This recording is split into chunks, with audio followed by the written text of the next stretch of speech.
자, 이번에는요. 너무 이렇게 좀 뭐랄까요? 무속 무슨 녹취록 이런 얘기인데요. 이번에는 대선 후보들의 움직임을 좀 소개하는 기사 소개해드리겠습니다. 보시죠. 자, 이재명 개혁의 본고장입니다. 윤석열 충원의 도시죠. 안철수 산업화 성공한 곳입니다. TK 표심 작게 나왔습니다. 어제 재경 대구 경북인 신년회 행사가 있었어요. 여기 참석했죠. 대구 경북. 그러니까 TK 분들이 서울에서 활동하시는 TK 분들이 모인 자리죠. 이렇게 한복을 입고 후보들이 참석을 했어요. 자, 그럼요. 이거 기사로 보시면 실감이 안 나실 수 있어요. 영상으로 준비했습니다. 보시죠. 제 뼈와 살과 피를 만들어준 대구 경북이 중요한 역할을 해주시길 바라고 앞으로도 우리 대구 경북과 함께 하겠다는 말씀으로 신년 인사를 대신하겠습니다. 제가 공직 생활을 하면서 초임지부터 시작해서 대구에서 3차례 근무를 하면서 이 지역에 대한 애정이 좀 남다릅니다. 저는 부산에서 태어났습니다. 그렇지만 저희 집안 뿌리가 경북 영주시 순흥면입니다. 대선 후보들의 뭔가 안간힘 같죠? 뭔가 TK하고 연관이 있어요, 관련이 있어요. 굉장히 찾고 찾아서 아마 강조하는 것 같아요. 아무튼 저렇게 호소하는 모습이죠. 그러니까 한마디로 말해서 저 좀 잘 봐주십시오. 이렇게 인사하는 것 같습니다. 다음은요. 후보들이 갖고 있는 과제를 좀 소개한 기사가 있어요. 여기 보시면요. 이재명 후보와 윤석열 후보의 과제인데요. 이렇습니다. 이재명 후보는 이재명의 벽은 반문정서다. 최근에 지지율이 40% 벽에 막혀 있다. 올라가지 못한다. 왜 그럴까? 반문정서. 그러니까 문재인 대통령에 대해서 호감을 느끼지 않는 국민들이 상당히 많다. 그러니까 후보까지 영향을 미치는 거다. 이런 설명인 것 같아요. 반면에 윤석열 후보의 과제는 단일화다. 안철수 후보와 단일화. 이게 엄청난 변수다. 이렇게 설명하고 있군요. 여기 보면 이재명 후보와 관련된 거는 정권교체 여론이 50%좀 넘는 게 다시 나오고 있죠. 요즘에. 이게 부담이다. 엄청난 부담이다. 그리고 윤석열 후보는 단일화 여부와 2030 표심이 아주 중요하다. 변수다. 이렇게 설명돼 있습니다. 다음 기사 더 볼까요? 역시 이제 후보들의 어떤 과제를 분석하고 있는데요. 먼저 이겁니다. 이재명 후보도 보면요. 어제 민주당이 단체 108배를 했어요. 왜냐하면 성난, 불심, 불교의 불심입니다. 달래기. 그러니까 정청래 의원의 발언 때문에 그렇죠. 어제 40여 명 조계사 행 그리고 부적절한 발언에 걱정 끼쳐 사과드립니다. 그러면서 108배를 하는 겁니다. 자, 그럼요. 이와 관련된 영상 준비했어요. 보시죠.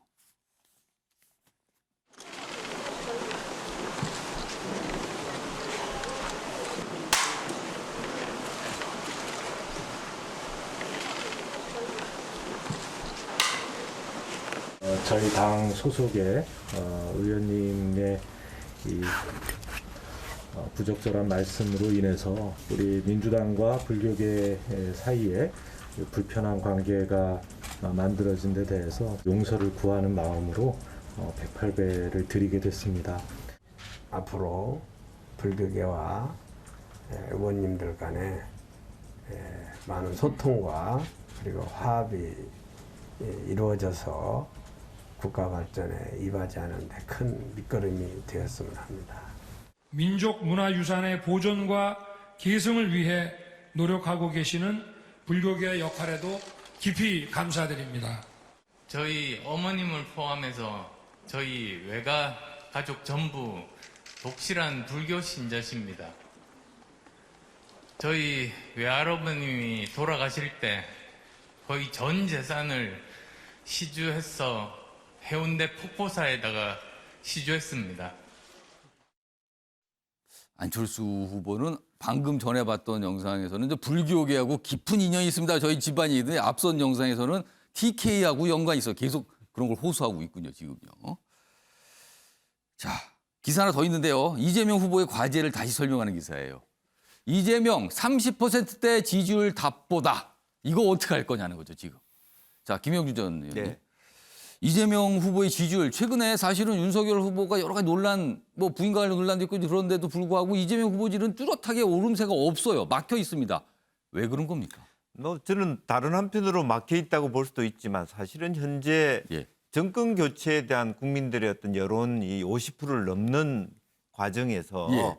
지금 이제 40%를 넘어가지는 못하지만 30% 중후반대를 지키고 있는 것도 사실은 대단하다고 생각이 그것만으로도 듭니다. 대단한 거다. 예. 그리고 아. 내부적으로는 확실하게 이제 후보가 뭐 이런 어떤 국민들의 정권 교체 희구 또 문재인 정부가 잘한 것도 있지만 잘 못한 부분에 대한 어떤 교통 정리, 어떤 새로운 변화, 뭐 단번에 가고 싶은 마음이 없지 않아 있을 텐데 그럼에도 불구하고 또 당내에서는 굉장히 강성 친문들이 있지 않습니까? 그분들 우리 당원들하고 함께 또 나아가기 위해서 안간힘을 써야 되는 부분들이 있는 것 같고 예.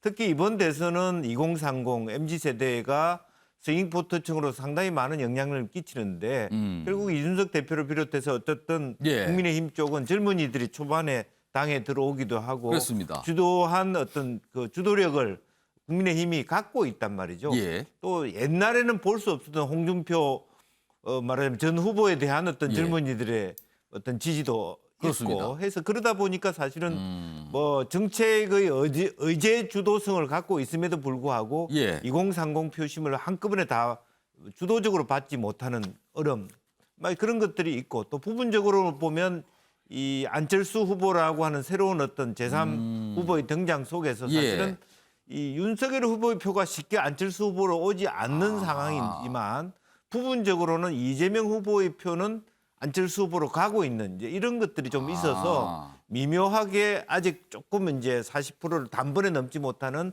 정체 기간에 있다고 봅니다. 그러나 예. 지금 현재 이 국면을 통과하게 되면 말하자면 양자 대결로 다시 이재명 후보가 40% 선으로 걷더니 설 구정 전에 예. 넘어설 걸로 그렇게 기대하고 있습니다.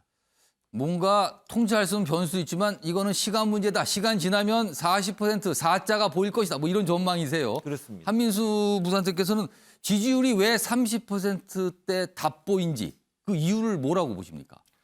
그 윤석열 후보가 이제 흔들려가지고 본인의 뭐 실언이랄지 선대위 갈등이랄지 예. 지지율이 떨어질 때도 저희들은 이게 골든 크로스가 아니고 데드 크로스라는 판단을 좀 했습니다. 우리가 예. 뭐 특별히 확 올라간 것도 아니기 때문에요. 그래서 아마 국민의힘이나 윤 후보 선대위가 전열을 정비하면은 지지율이 반등할 거라고 봤는데 최근 여론조사가 그런 결과가 나오고 있어요. 예. 근데 이 후보와 윤 후보의 지지율의 성격일까요? 품질이랄까? 좀 차이는 뭐냐면요. 예. 지금 보시면 그 이재명 후보는 지지율이 상당히 탄탄하게 뭐 진폭이 크지 않은 상태에서 유지가 되고 그 있습니다. 시간에 따라 크게 움직임이 크지 않은 상태. 예, 물론 그게 뭐 국민들이나 저기 언론에서 일부 언론이 보면은 뭐 30%에 갇혀 있다. 뭐 박스권에 대한 좋게 보면 꾸준한 건데 약간 부정적으로 보면 답보다 뭐 이렇게 나오는 예, 거예요. 그렇게 뭐 볼 표현이. 수도 있다고 저는 예. 봅니다. 대신 이제 윤 후보 같은 경우는 윤 후보님 지지율은 진폭이 커서 훅 떨어졌다 훅 올라오기도 하는데 결국은 저희들이 기대하는 건 뭐 선대위나 후보나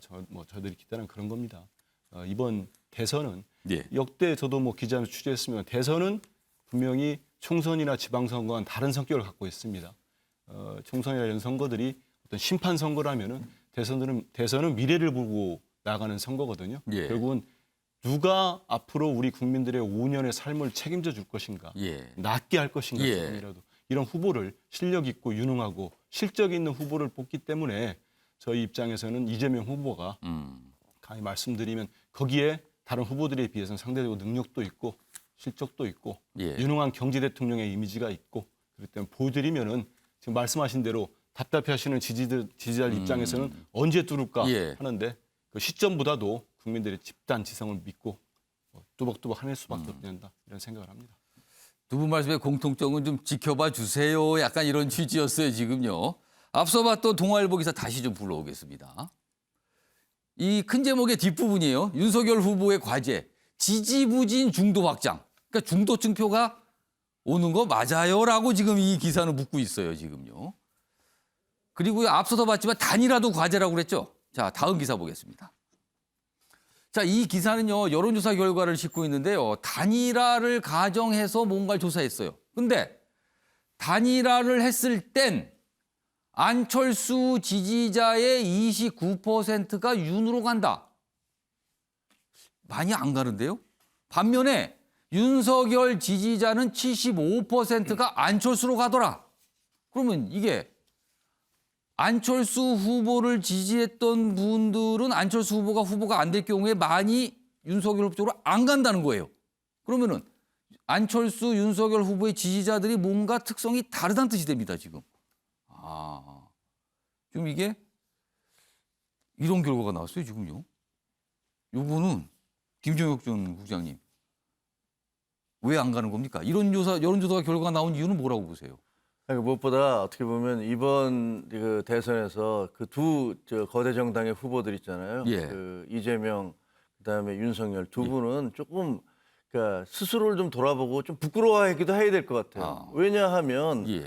아니 지금 그 정권 교체 요구가 이렇게 높은데 예. 윤석열 후보는 그 정권 교체 요구 국민들의 여망보다 한 10%포인트 이상 아래 지지도 받고 그걸 다 못 가져오고 있어요. 못 가져오고 지금. 있어요. 예.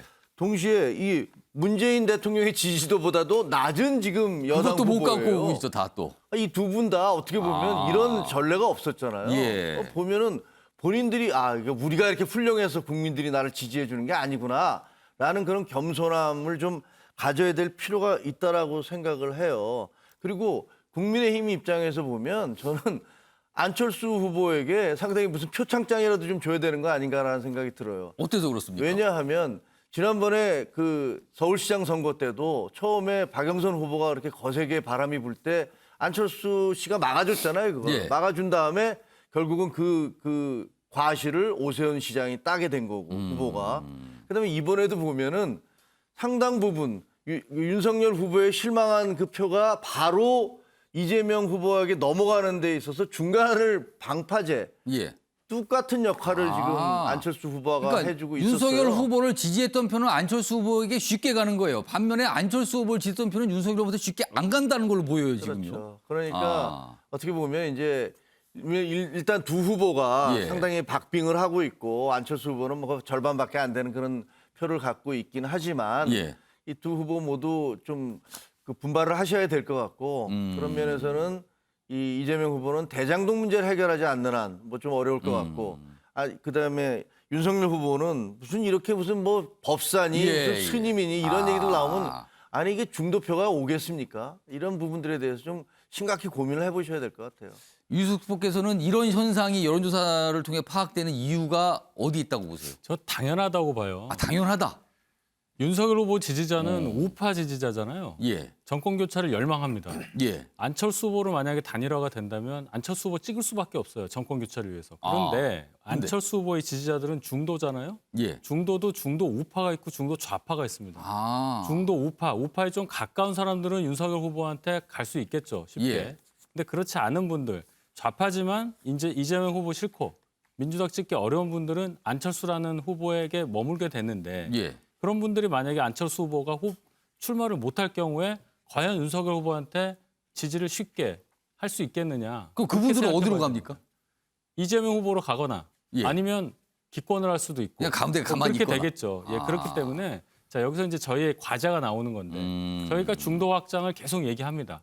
중도 확장을 통해서 저 안철수 후보의 지지자들 그분들을 우리의 지지자들로 만드는 그런 노력이 가장 필요하다. 이 과제를 던져주고 있다고 봅니다.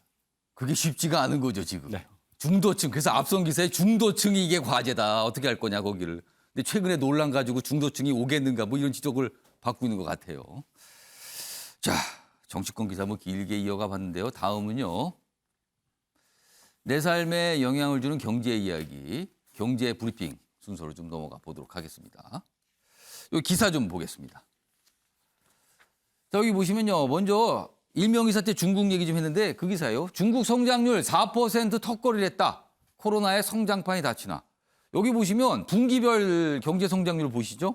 이게 전년 동기 대비예요. 전년 분기 대비. 그러면 뭐 마이너스도 있지만 이때 코로나 여파가 뭐 충격이었으니까. 근데 보면은 6% 뭐 18%도 있고 7% 근데 4%가 떨어졌어요. 굉장히 낮아요. 이게 추세적으로 내려가는 거 아니냐 이런 걱정들을 하는 거죠.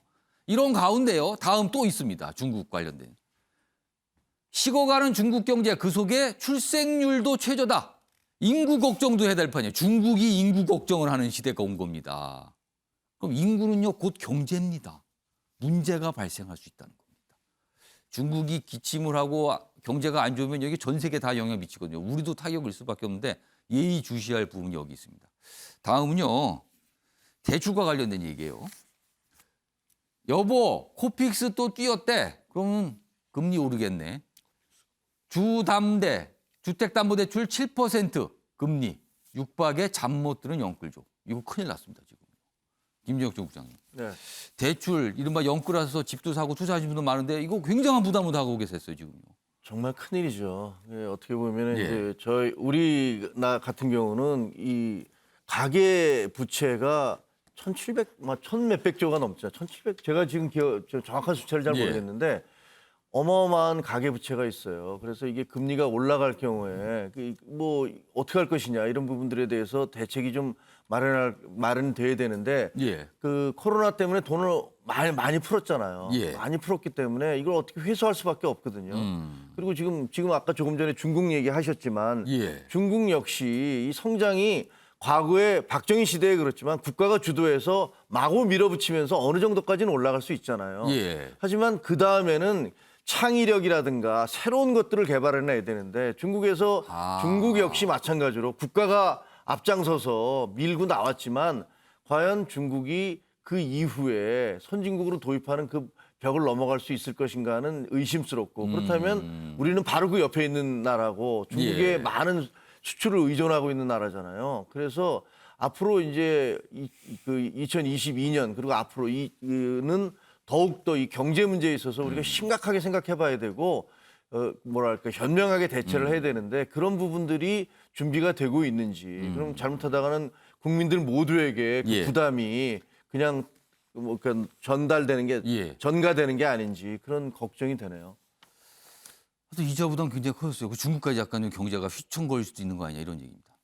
다음은 뭐 시간을 보니까 뭐 소개만 좀 드리겠습니다. 문재인 대통령 관련 얘기인데요. 이런 일이 있었습니다. 문 대통령 방문 UAE 아랍에미리트 연합에서 반군 드론 공격. 이게 뭐 테러에 가까운 거죠.